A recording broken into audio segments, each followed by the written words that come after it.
My name is Dr. Frank Hatch. I am actually a nephew to John Brimhall. I've actually known John since I was a little guy. When John graduated from chiropractic school in 1971, I actually was one of his first patients. I remember I had a terrible limp. I couldn't get around. I walked and limped, and I had bowel and bladder incontinence. It was really embarrassing to go to school. Sometimes I'd have an accident and I'd have to go to the office and get changed. It was one of those things that was not really enjoyable as a kid. We were seeing Dr. Haywood in the town there, and he was giving me gamma shots for allergies. That's what they thought the problem was. They wanted to do surgery on me. And I remember my mom telling Dr. Haywood that day, she says, "We're not going to do surgery. We're going to take him to see the new chiropractor in town, Dr. Brimhall." Dr. Haywood, as we walked out the door, said, "You go see him, he'll kill him for sure." And I remember being terrified of that. Those are the words I heard. So we went down to John's office in Holbrook, Arizona, and we got down there, and as we went into the office, he had an entry into the office there that you walked in, and it had a little foyer or main area. You went to one door, and then you went through another door. And I remember laying sideways, screaming bloody murder, because I knew this guy was going to kill me, because that's what the doctor had told me. And screaming and having a terrible fit. And finally they got me in there, and I was crying, and John was talking to me, and he went and took x-rays of me. And he took a full spine x-ray of me and put it in front of me, and showed me what I looked like without any skin, without any meat on. So it was pretty cool. This kid kind of calmed me down. He put me on a really cool table, a high-low table, checked me out, adjusted me, and I got up and walked out of that office. And never felt better in all my life. I remember that. I remember I had bad allergies at that time, and he had helped me with allergies. He changed my food. I had hypoglycemia. He told me I couldn't have sugar. That was a big thing. And I remember back then, and I was like, oh, he's going to kill me.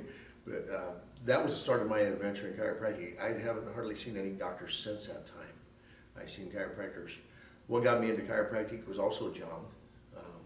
I've been hanging out with him for so long, I've become corrupted by him. I don't believe that there's any doctor that can get you better than John Brimhall, and I really, truly have a strong love for John because he's helped me in my life. In 1985, I was working in Holbrook, Arizona at the high school, and I had some scaffolding collapse with me, and I went head first. Broke both wrists, and herniated 2 lumbar discs, and bulged a couple others. They wanted, of course, to do surgery. They took me in via ambulance. I was knocked unconscious. Got in, they casted up both my hands. A few moments later, the doctors come back in arguing with one another that my hands weren't broken, that they just couldn't tell what was wrong with it. So they cut the cast off. Don't ask me why. They put them on, then they cut them off. And so John came down later that night to give me a priesthood blessing from our church. And I was laying in the hospital bed, and he walked in and said, "Why didn't you call me when this happened earlier?" And I said, "Well, I didn't think about it." And we talked about it. I told him what they were talking about, and he says, "Well, you definitely don't need surgery." And I told him I had both wrists were broken, but I couldn't squeeze them. I could not close my hands any more than that. John says, "I'll be back."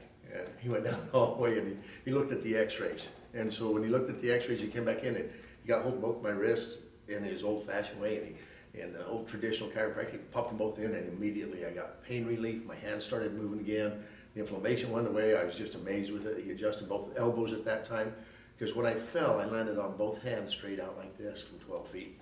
And so I was laying there, and I was going to school at the time, and I'd taken some time off, and I said to John, "John, what does it take to get to chiropractic school?" He says, "Let me write you a letter."